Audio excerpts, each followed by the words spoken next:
a new complaint has been made against Jay-Z, accusing him of raping a 13-year-old girl alongside Sean Diddy Combs in 2000.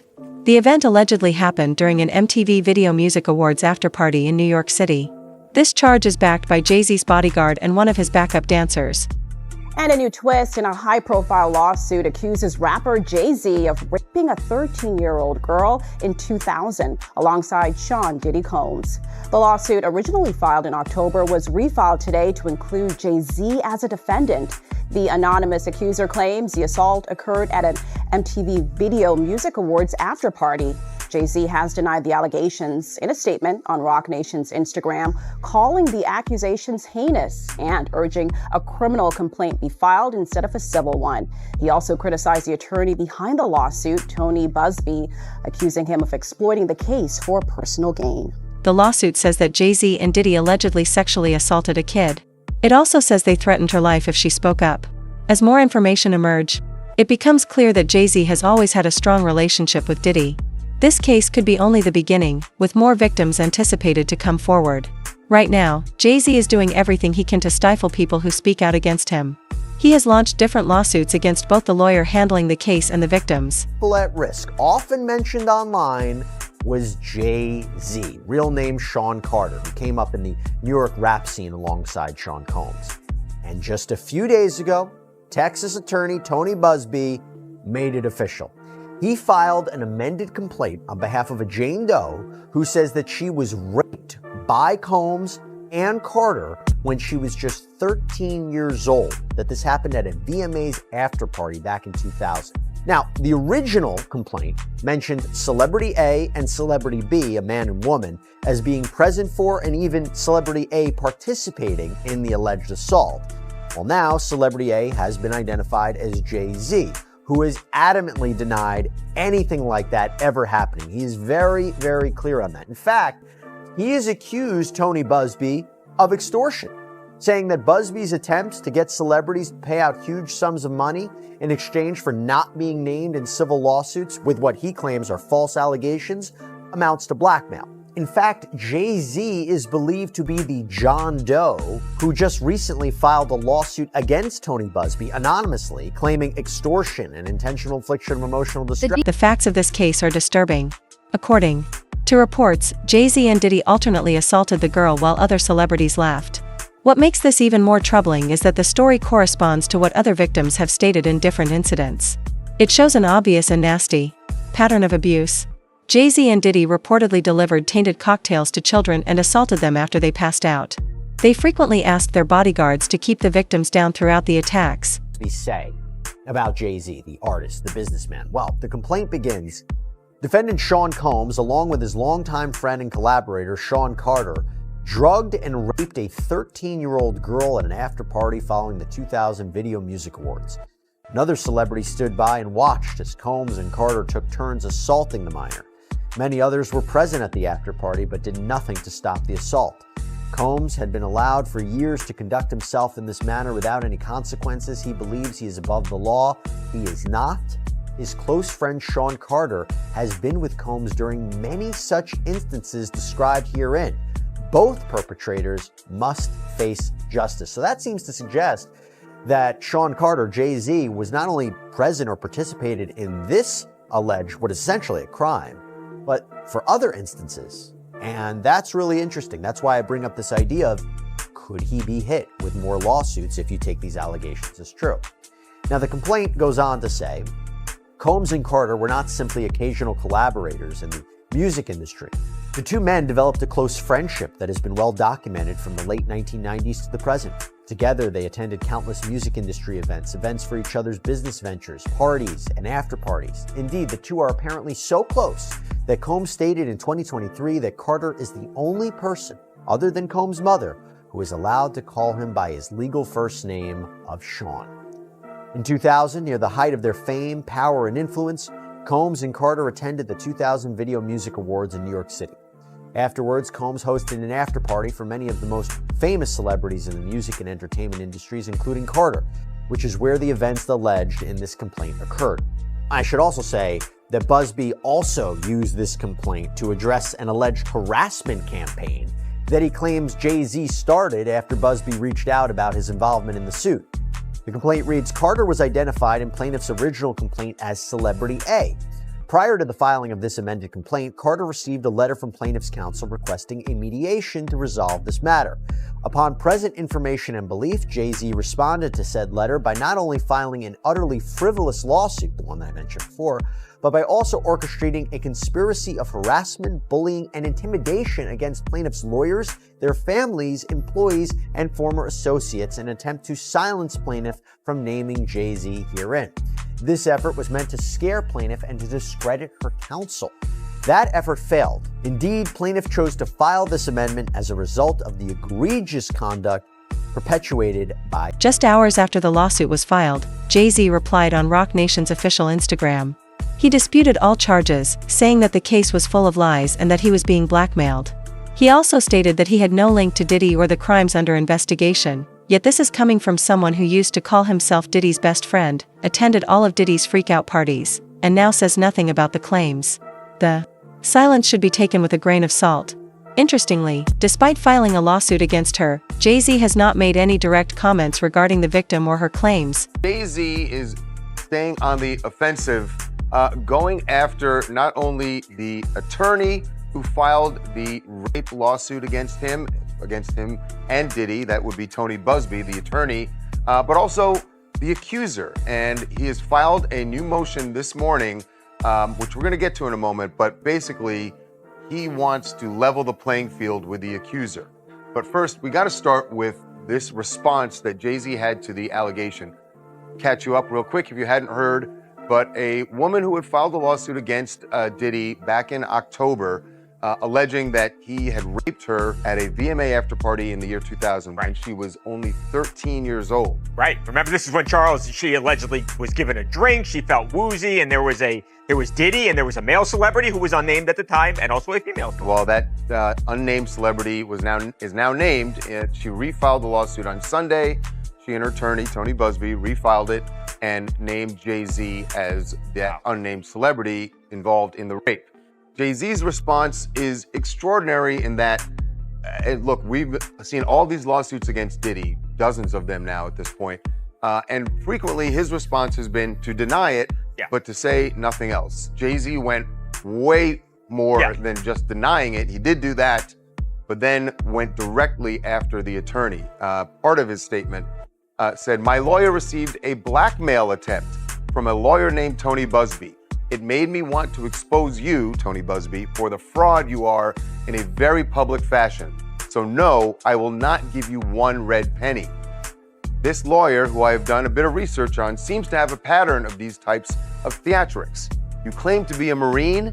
Marines are known for their valor. You have neither honor nor dignity. The New York Times contacted me to ask for my response to rapper Jay-Z's allegations that I tried to extort and blackmail him. My response is pretty straightforward. No one has made any threats. Jay-Z's assertions are bogus and laughable. Instead, our firm sent a standard demand letter seeking a mediation on behalf of a woman who alleges Jay-Z sexually assaulted her as a minor. The letter was vetted and approved by our client, whose preference was to attempt resolution short of filing a lawsuit. This approach is common in these types of cases.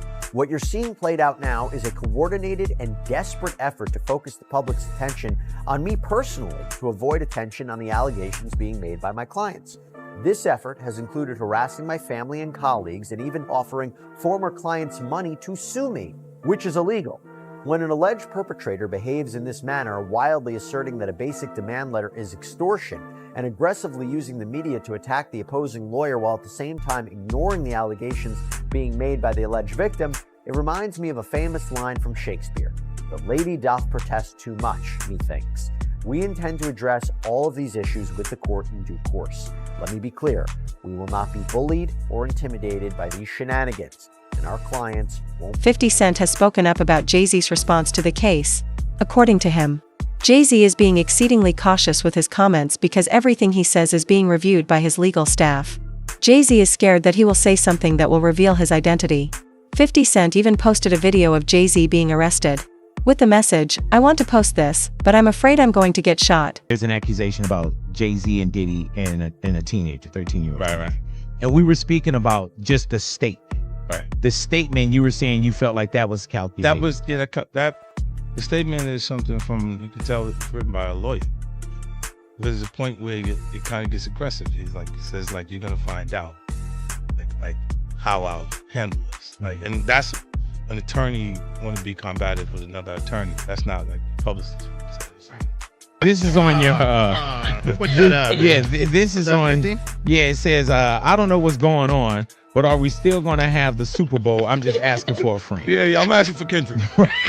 You know, I'm just trying to figure out if we're still doing everything the way. Because, look, they will fall back, but they, like the NFL, they won't necessarily be associated.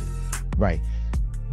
Why do you not insert yourself, but you're on top of every topic, right? Yeah. I'm just watching. I'm participating. I'm being part of the culture. I'm just telling my opinion. Right. Look, because you're part of the culture. Like I can't say anything now. I'm out of it. I'm like I'm going to Dre's studio and just sit with Dre alone. Right. And then, you know, maybe I stay out of trouble. Nah.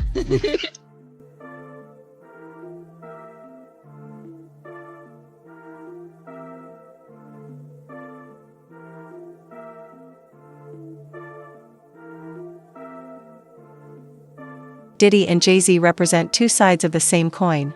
Jay-Z's assertion that he had no idea what Diddy was doing or that he wasn't at Diddy's freakout parties is tough to accept. People close to both guys have claimed repeatedly that they were involved. According to some sources, Jay-Z is only being sued because Diddy snitched on him. Diddy always been the type of individual that want to have ups on the next person no matter what they was doing. He did the stuff to Ja Rule so he could go after Jay-Z. They not gonna come out and speak on nothing that has anything to do with them, and they praying that they not on the tape doing crazy stuff, being oiled up in the whole 9 yards. Until the feds say, hey, yo, listen here. Hey, buddy, we got you on this tape, and girl looked like she was pretty young. We're not gonna show it, but we need you to come and testify against Brother Love. That's when they're gonna start talking. And they're not gonna be talking in his favor. 250 cameras all over the house? Somebody got caught stealing a cookie out the cookie jar. When you that powerful, you didn't get that powerful without having 1 or 2 or maybe 3 ups on somebody. Diddy used to hate Jay-Z. He hated Jay-Z enough when he was trying to get Ja Rule to go at Jay-Z. This is back in the early 2000s. And one day, Ashler, Kushner, Diddy, and myself went to a Nets game and we met Jay-Z. I've never been a Jay-Z fan, you know, like some of his music, the whole 9 yards. But when we went over to the, I think that was Prudential Center in Newark, and him and Puff met up, it was strange to me. Because I remember what Puff was trying to do. And then both of them, they was talking about something amongst each other, amongst all of us, and laughing and joking with each other. Then over the years, I see them giving garden parties. You understand what I'm saying? You could tell that the people in power had gave that reign to Diddy, and Jay was next in line. So to separate him, when in fact they may be two of the same, but because Jay-Z is low key,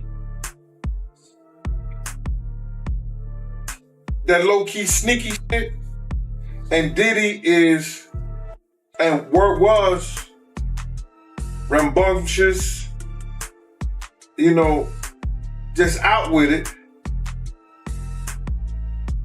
It don't mean that they're not two of the same. The lawyer and victim who have spoken out against Jay-Z may be in danger. Jay-Z may appear cool, but numerous individuals say he's much worse than Diddy, big homie. CeCe, Jaguar Wright, Deal, and even 50 Cent have all claimed that Jay-Z is more dangerous than Diddy. Diddy delegated nasty work to others, but Jay-Z reportedly likes doing it himself. In December 1999, Jay-Z was accused of stabbing music producer Lance Unruh at the Kit Kat Club in New York City. This for writing for Al Green.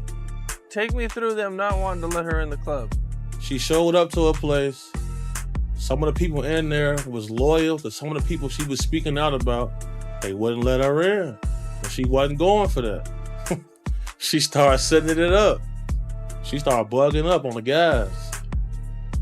They had to call the police on old girl.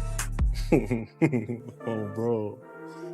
Jaguar Wright get wild, bro. And if something happened to her, I just want to tell Jaguar Wright, be careful. She just went on Piers Morgan. Beyonce and Jay-Z sent Piers Morgan a cease and desist. Made Piers Morgan publicly apologize. Today, it's about to get dangerous for a lot of people. So if you out here doing what you're doing, because y'all not me. So you better be on your P's and Q's. It's about to get ugly. This is when people start to turn up dead right now. So keep that in mind. Jay-Z may be the first celebrity to face a lawsuit, but he will not be the last. According to web reports, more famous names will be disclosed soon. Celebrities such as Ashton Kutcher, Ellen DeGeneres, and perhaps Oprah may be chosen next. All of them were allegedly seen at Diddy's freak shows and have kept silent about the allegations. The complaint against Diddy is the best piece of proof thus far, as it clearly shows that Diddy did not act alone and was assisted by co-conspirators. Tend to name people in these lawsuits. We're not going to do it in interviews. We're not going to do it, without doing our due diligence, because obviously, these types of allegations are very hurtful to people if they're not true, and very hurtful, frankly, if they are true. But if they're true, you shouldn't have been in the room and you shouldn't have been participating. So I anticipate that we're going to start filing lawsuits, and it may not be big names at first, but we have a long list of names, and you might imagine in situations like this, that when a victim tells us that this person was in the room or this person participated, we want to do as much due diligence as humanly possible before we file that case. Because in the United States, in almost every state, public filings are in fact public. And, when you name somebody in a lawsuit, the press is going to pick it up, and we're aware of that. So we're going to make sure that we dot our I's and cross our T's. And I expect that there will be some people named in these lawsuits that will raise some eyebrows. Another instance, another minor, told allegedly by Sean Combs that he would make him a star, but he needed to visit with him in private about it, away from his parents. Once they were in a private area, allegedly Mr. Combs made the victim perform oral sex upon him. Another incident, an individual 15 years old at the time, flown to New York City to attend a party, was drugged, and then taken into a private room, allegedly in the presence of Mr. Combs, where this female individual, minor, was raped, and then other individuals took turns raping her. Another individual, 26 at the time of the occurrence, was picked up allegedly by Mr. Combs and several other people in a black SUV from the airport, was given one drink in the SUV, and then literally woke up the next day not knowing what had happened, but with pain and damage to both her vagina and her anus, where she then went to the hospital. She was missing her underwear and her shoes. Another instance, an individual, this time not a minor, attended a group dinner, allegedly with Sean Combs in Miami. She wasn't drinking because she was pregnant, but whatever she drank at the table, apparently, at least according to her, was laced with something. She blacked out, and she woke up in the same bed, again, allegedly, with Mr. Combs in his mansion in Miami. Her vagina and her anus were torn and